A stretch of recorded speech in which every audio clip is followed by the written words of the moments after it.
स्वागत एक बार फिर। आप देख रहे हैं कहानी कुर्सी की, और ये इंडिया अलायंस की कहानी उलझती क्यों जा रही है। 15 दिन के बाद मुंबई में इंडिया गठबंधन की बैठक होनी है, बहुत बड़ी बैठक, तीसरी बैठक, पटना बेंगलुरु, उसके बाद मुंबई में। लेकिन इस बैठक से पहले महाराष्ट्र में जहां बैठक हो रही है, वहीं के इंडिया गठबंधन के सहयोगियों के बीच में जबरदस्त अविश्वास है, शक, भ्रम। कांग्रेस पार्टी अब यह कह रही है कि शरद पवार अपना रुख क्लियर करें, स्टैंड क्लियर करें, बार बार अजीत पवार से क्यों मिलते हैं। पृथ्वीराज चव्हाण, पूर्व मुख्यमंत्री, कांग्रेस पार्टी के बड़े नेता, उन्होंने तो यहां तक दावा कर दिया कि अजीत पवार ने बीजेपी के कहने पर शरद पवार को केंद्र में कैबिनेट मंत्री बनाने का ऑफर दिया है। कांग्रेस पार्टी के दूसरे नेता विजय वडेट्टीवार, ये नेता विपक्ष हैं विधानसभा में, इन्होंने कहा है कि प्रधानमंत्री मोदी ने अजीत पवार से यह कहा कि जब तक शरद पवार को एनडीए में नहीं लाते तब तक तुम्हें हम महाराष्ट्र का मुख्यमंत्री नहीं बनाएंगे। कांग्रेस पार्टी ये सारी बातें कह रही है, यही बातें दोहरा रहे हैं शिवसेना के नेता भी। अब जब शरद पवार इस मुलाकात पर सफाई दे चुके, कह चुके कि पारिवारिक मुलाकात थी, भाई मेरा भतीजा है, मैं अपने परिवार में सबके लिए पिता तुल्य हूं, तो उससे मुलाकात को मुद्दा क्यों बनाया जा रहा है। फिर भी कांग्रेस पार्टी के बड़े बड़े नेता क्यों शक कर रहे हैं शरद पवार पर। इसका मतलब कहीं ना कहीं तो कोई खिचड़ी पक रही है। विजय वडेट्टीवार का बयान आप सुनिए, खुद समझ जाएंगे। अजितदादा वारंवार का शरद पवार साहेबांना भेटतात, तर दोन पक्ष फुटल्यानंतर सुद्धा भाजपाची परिस्थिती सुधरत नाही आणि अशा परिस्थितीमध्ये त्यांना शरद पवारांच्या जे मॉस लीडर आहेत त्यांच्या मागे जनाधार आहे, अशा नेत्यांची मदत मिळाल्याशिवाय त्यांचा लोकसभेतील आकडा वाढू शकत नाही। त्यामुळे त्यांच्या मागे लागलेत। आणि दुसरं कारण असं आहे की नरेंद्र मोदीजींनी अट घातली या देशाच्या पंतप्रधानांनी, शरद पवार साहेब आले तरच तुम्हाला मुख्यमंत्री होता येईल, अन्यथा तुम्हाला मुख्यमंत्री जे काही तुम्ही स्वप्न बाळगून आहे ते काही पूर्ण होणार नाही। तो एक के बाद एक कहानी, एक के बाद एक थ्योरी आपको महाराष्ट्र की सियासत पर सुनने को मिल रही है।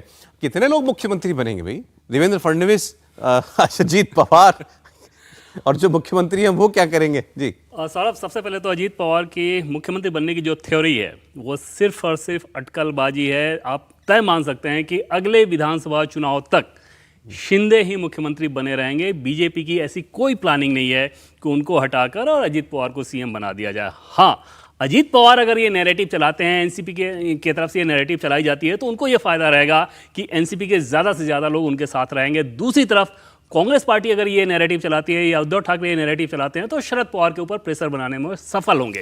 तो उन लोगों को सूट करता है। बीजेपी की ऐसी कोई रणनीति नहीं है। लेकिन बीजेपी की दूसरी रणनीति की बात करें तो निश्चित तौर पर उन्हें यह बहुत ज़्यादा सूट करेगा शरद पवार अगर वो खेमा छोड़कर इधर आ जाते हैं। और ये सिर्फ इस लिहाज से सूट नहीं करेगा कि मध्य प्रदेश के चुनाव में आपको, माफ़ कीजिएगा, महाराष्ट्र के चुनाव में आपको फ़ायदा होगा, बल्कि इस लिहाज से ज़्यादा सूट करेगा कि अगर शरद पवार जैसे नेता अपोजिशन का गठबंधन छोड़कर बीजेपी के साथ आ जाते हैं तो फिर उस गठबंधन की वैसे ही हवा निकल जाएगी। और उस लिहाज से इतनी सारी कवायदें की जा रही हैं, जिसको अपोजिशन के ही नेता अब इतनी ज्यादा हवा दे रहे हैं, तो अंदाजा लगाया जा सकता है कि खुद शरद पवार के लिए कितनी बड़ी मुसीबत होगी और उस गठबंधन के लिए भी कितनी मुसीबत होगी। आपसे ये जानना है हमको देवेंद्र, आपने ये तो आप पहले बता चुके हैं दर्शकों को कि बीजेपी आतुर है लाने के लिए शरद पवार इधर आ जाएं। इसमें कोई दौर। आपने ये भी बताया कि अजीत पवार से बार बार कहा जा रहा है इनको कि इनको बुलाओ, और ये भी मनाओगे कि वो अपोजिशन की बैठक में ना जाएं। शरद पवार ने हाँ नहीं की, ये तो हम जानते हैं, क्या ना भी नहीं की है? बिल्कुल सौरभ, उसमें एक चीज मैं अगर बताऊं कि बीजेपी के एक बड़े नेता से पिछले दिनों हमने ये पूछा कि शरद पवार से जो बातचीत हो रही है, शरद पवार का जो स्टैंड है, उस स्टैंड से आप लोग क्या मतलब निकालते हैं? तो उनका ये कहना था कि भरोसा नहीं होता कि शरद पवार जो कह रहे हैं वो करेंगे या नहीं करेंगे, और क्या करेंगे और जो करेंगे उसका अंदाजा लगाना भी मुश्किल होता है। और सौरभ, इस चीज़ को आप 2013 और 2014 के शुरुआती महीनों में, यानी कि मार्च के महीने तक लेकर जा सकते हैं। तब बीजेपी के राष्ट्रीय अध्यक्ष राजनाथ सिंह हुआ करते थे, और दिल्ली में जो उनकी मुलाकात हुई थी राजनाथ सिंह के साथ, शरद पवार के साथ, और दो नेता और थे उसमें, जिसमें एक एनसीपी के नेता थे, एक बीजेपी के नेता थे। उस मुलाकात से लेकर अब तक अगर शरद पवार की बात करें तो उनके स्टैंड को लेकर बीजेपी के नेता एकदम से श्योर नहीं हो पाते, लेकिन वो ये चाहते जरूर हैं कि शरद पवार उधर से इधर आ जाएं। शरद पवार की रणनीति ऐसी नजर आती है कि वो अपने पत्ते अंतिम समय तक नहीं खोलना चाहते। प्राथमिकता अभी उनकी यही है कि सुप्रिया सुले को ज्यादा बेहतर तरीके से एस्टेब्लिश करें। सारे पत्ते तो वहां चले गए जितने हाथ में थे, अब शरद पवार क्यों नहीं खोल रहे अपने बाकी बचे पत्ते, ये समझ में नहीं आ रहा है। कांग्रेस पार्टी के नेता क्यों इतने परेशान है? ये ज्यादातर बयान कांग्रेस पार्टी के नेताओं के आ रहे हैं कि शरद पवार चले जाएंगे, अजित पवार ले जाएंगे। देखिए, 2 जुलाई को जब अजित पवार शिंदे सरकार में जब शामिल हो गए थे, उसके बाद से 6 बार अजित पवार और शरद पवार की मीटिंग हो चुकी है। 6 बार इनकी बैठकें हो चुकी है। 2 बार ये बारामती में इनकी बैठक हुई थी परिवार के सदस्यों के साथ, जिसमें पूरा पवार परिवार शामिल था। उसके बाद और कहा जा रहा है कि उस परिवार के बड़े वर्ग ने शरद पवार से ये कहा है कि आपको अजित पवार का सपोर्ट करना चाहिए। तो लेकिन मुझे ऐसा लग रहा है कि सुप्रिया सुले का अभी भी स्टैंड कांग्रेस के साथ में है और वो किसी भी स्थिति में भारतीय जनता पार्टी के साथ नहीं जाना चाहती है। इसलिए शरद पवार बेटी और भतीजी के बीच में बटे हुए।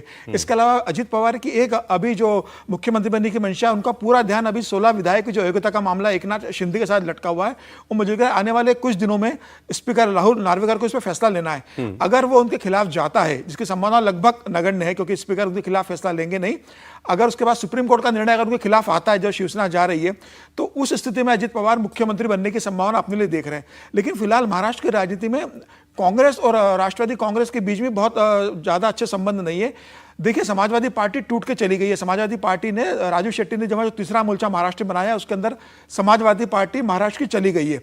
उसने गठबंधन का साथ छोड़ दिया। इसके अलावा अभी जब विपक्ष के नेता की जब बात चल रही थी अजित पवार के जाने के बाद, तो शरद पवार चाहते थे कि कांग्रेस जितेन आव्हाड को, उनका जो एमएलए, उसको विपक्ष का नेता बनाए। कांग्रेस इसके लिए तैयार नहीं हुई। कांग्रेस ने विजय वट्टीवार का नाम आगे बढ़ाया, तो शरद पवार ने कहा कि विजय वट्टीवार को आप विपक्ष का नेता बनाओगे तो आपका प्रदेश अध्यक्ष नाना पटोले भी विदर्भ से आते हैं। ऐसे में क्षेत्रीय संतुलन नहीं हो पाएगा, दोनों विदर्भ से आएंगे। कांग्रेस के वही विजय वट्टीवार अब कह रहे हैं। हाँ, और वो दोनों ओबीसी के लीडर हैं। तो शरद पवार है। चाहते थे कि दोनों ओबीसी लीडर बनाने से बेहतर ये है कि आप किसी मराठा को सीधे सरल भाषा में कहें, क्या ये शरद पवार पर दबाव बना रही है विपक्ष, खास कांग्रेस पार्टी खुले तौर पर, शायद उद्धव ठाकरे पीछे से कर रहे हैं ऐसी बातें संजय राउत के जरिए कि 31 तारीख को जो बैठेगा, 31 जुलाई और 1 अगस्त को जो 31 अगस्त उससे पहले कुछ ना कर बैठे, उसके पहले एक बड़ा खेल कर दे, शरद पवार को ले आए, तो जिससे उनकी वहां की बैठक नहीं हो पाए या एक बड़ा मैसेज इंडिया में चला जाए और वो टूट जाए। मुझे लग रहा है बीजेपी की ये कोशिश है कि 31 के पहले शरद पवार निर्णय ले लें। सवाल ये है कि आप सेटल करें एक बार में, या शरद पवार की सेटल कर दें या बीजेपी कह दे भाई ऐसा, या कांग्रेस पार्टी बाकी एमबीए के लिए लोग ही मान लें कुछ। ये शरद पवार की रणनीति को सौरभ कभी सूट नहीं कर सकता और ये उनकी प्रवृत्ति नहीं है, ये उनकी प्रकृति नहीं है। हालांकि एक समीर जी, जो आप बात कह रहे हो कि सुप्रिया सुले नहीं चाहती, सुप्रिया सुले शरद पवार की पॉलिटिक्स को कैसे डिक्टेट कर सकती हैं?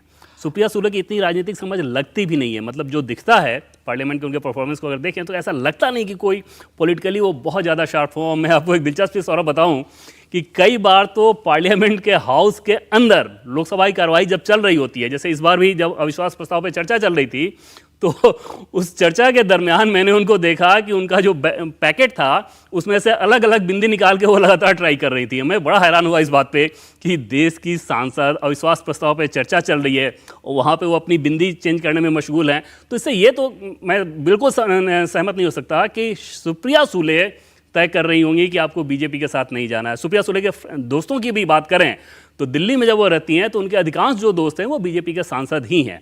ये निश्चित तौर पे शरद पवार की एक रणनीति जो रहती है कि अंतिम समय तक वेट करो, अपने पत्ते नहीं खोलो, जो सबसे बेहतर ऑफर आएगा उसके साथ जाएंगे। ये सारी ऑफर करने के लिए दूसरे पक्ष के पास है क्या?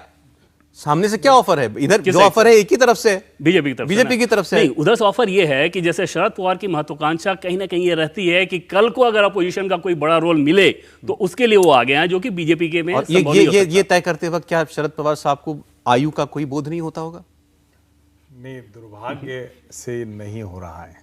वैसे तो हम लोग हिंदू परंपरा में कहते हैं ना कि एक समय के बाद तो वो जो मोह माया होती है उससे बाहर निकलना चाहिए, लेकिन नहीं हो पा रहा है। अगर होता तो ये जो शरद पवार कर रहे हैं या आज जिस स्थिति में वो पहुंच गए हैं, कम से कम वो स्थिति हम लोगों को नहीं दिखती।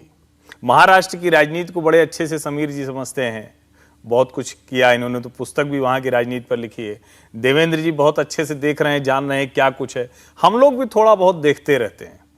शरद पवार ने राजनीति ही भ्रम की उनकी पूरी राजनीति भ्रम पर टिकी हुई है कि सबके दिमाग में रहे कि ये क्या करने वाले, और उस भ्रम की राजनीति से उन्हें खूब लाभ हुआ। इंडिया टीवी हर वक्त हर जगह डाउनलोड करने के लिए सर्च करें India TV news Google play store या ऐप स्टोर पर।